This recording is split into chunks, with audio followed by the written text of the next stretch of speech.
The number one consistency through all of those people is that they didn't quit. The first thing you mention on your bio here is 16 business ventures. Oh yeah. So are those all in real estate, or is that No. just like all over the place? I was able to take resources, build out the systems and processes, and create a company that we have set the foundation for the company we have today. And so I went from a very creative mind. We built out courses for people. I did huge commercials for Kubota and ESPN. Today, you are here to teach us about this installment method. So break that down for me, man. What is the installment method? I'm glad you prefaced with all of those things. There's so many good benefits for it, and I'll talk about it historically and all of those things. What advice would you give to them that, they want to start multiple businesses? They have a passion for photography, but they also have a passion for real estate. If you believe in it strong enough, if you feel like it's something that you want to pursue and like you have just a strong conviction on it, the thing that really gets you over to that next level is not quitting. Yeah, so I was taking a look. Every guest, they have different ways of delivering who they are to me, right? Sometimes people just write up a bio, copy and paste it. You sent over a full-on website about you, man, and you've done so much. I loved it, but it looks like, one of the things I wanted to ask you about is the first thing you mentioned on your bio here is 16 business ventures. Oh yeah. So are those all in real estate, or is that just like all over the place? No, great. So I have crashed and burned a lot of businesses and learned a lot along the way and sold some and kind of just been in the in-between. And so it's interesting. So the business venture is like, I actually counted like pretty heavy, like YouTube podcast type things, but then I had 8 businesses, like 8 different businesses that I've done things with. I probably should take like the 16 business ventures off and just stick with like the businesses. But so no, historically, like, and the reason why you probably saw like a whole page is because I had a marketing company at one point. I had a wedding photography company at one point that like I photographed weddings in 30 different countries around the world and had teams and all kinds of stuff. So it wasn't like oh, that's cute, like you do wedding photos.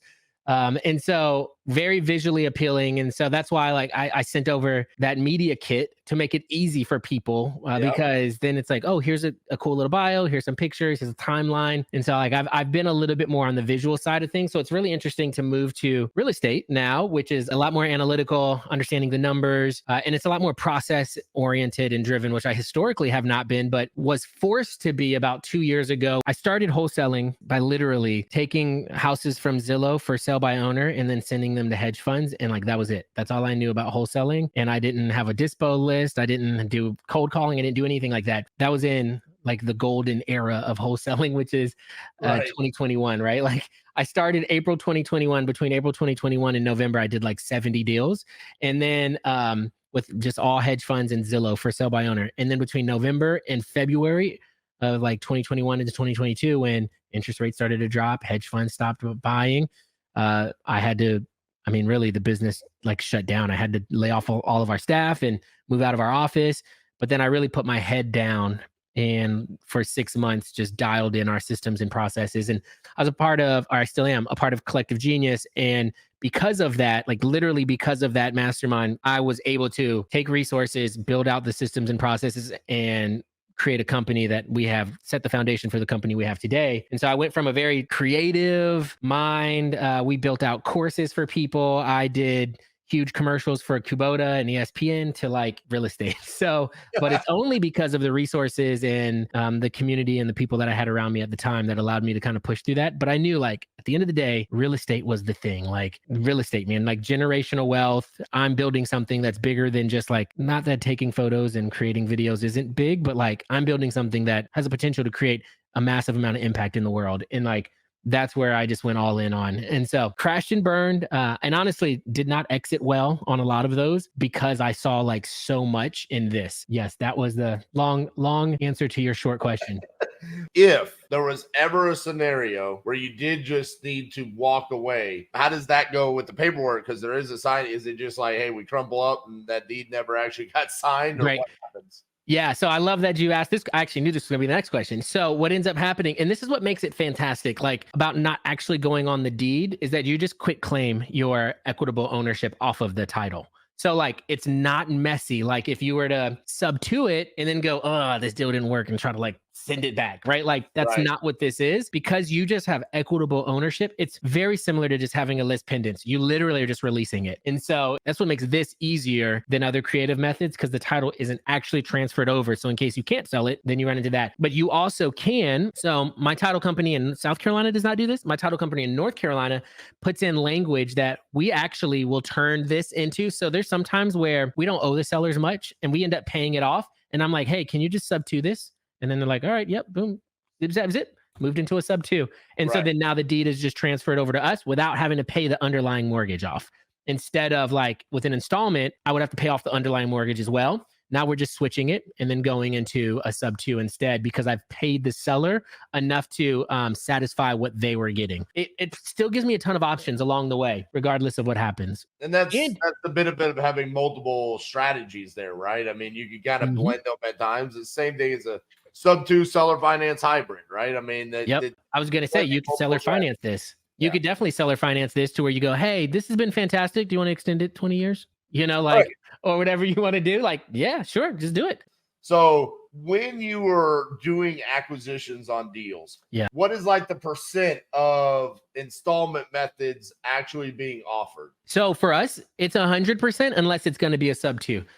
And the reason why is because, so people are always like, oh, what's the avatar that gets this, right? Like we do a ton of foreclosures, but we also pull 80/20 data. So we get a ton of big data stuff. And like, just think, right? So like foreclosures, of course, they want their money now. Like that's security for them. They're happy about that. They get money now and along the way. Fantastic. Also, you can structure it however you want. A lot of times we just put the 500 down and then nothing until close. And then sometimes we pay the monthly, however you want to structure it.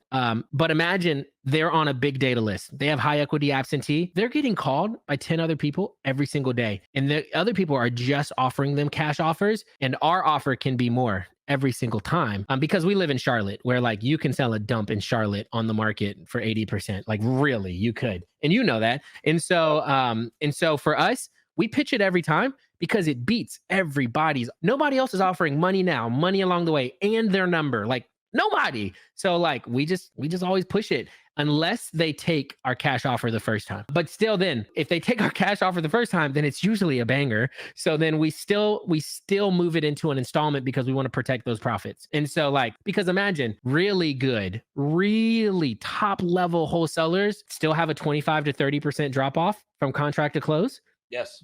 And so imagine if you just turn that into 100% because they closed within the first 7 days. And so like we're sitting at 31% terminations. And you're the best. And so that's where it's like, my thing is these people need money. And if you go, I'll give you money in 7 days instead of I'll give you money in 30 to 45 days, they're showing up in 70 days and signing that deed to get their money. And so then like they're locked in. They can't go to another wholesaler. It's stronger than a memorandum. Like they can't go to another wholesaler. They can't back out. They can't pull out debt against the house. They can't do anything else. And so after that 70 days, your close rate turns to 100% unless you feel just really bad for them and decide you want to terminate. So Right. it's really awesome. Especially if you're a full-time wholesaler like we are, and the volume that we're doing, the majority of our deals should probably go in as cash offers unless the cash offer is denied. Then we go installment method. But once we understand that title is clear and it's a good deal and it's everything we want, we transfer it into the installment method. Is that what you kind of recommend? That's what we do, just because it just essentially guarantees the closing. Now, the only reason why the closing would not go well or go through well is because the other title company doesn't understand it. So we typically would be like, close, like make it mandatory. So for us on all of our MLS listings, you have to close with our title company or we literally just are not going to take your offer at all.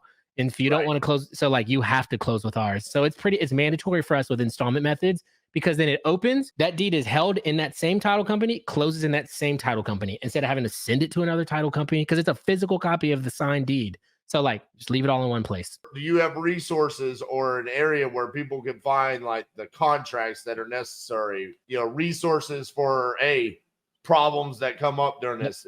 Do you have anything for that? Yeah, 100%. So when I met those guys, I ended up doing a lot, and I've done more than anybody else has done. And so then they were like, hey, why don't you help us with this thing? And so they had already created this course. And so then they kind of had me come in and kind of do a little bit more of it, but they had created this course that I had gotten, And so yes, they have a course on it.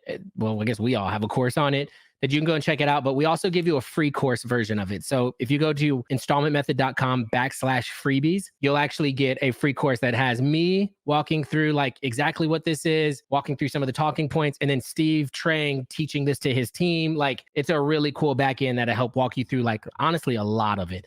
And then of course they do have like the course that goes along with it, but that should be like the freebie should be a really good starter to that.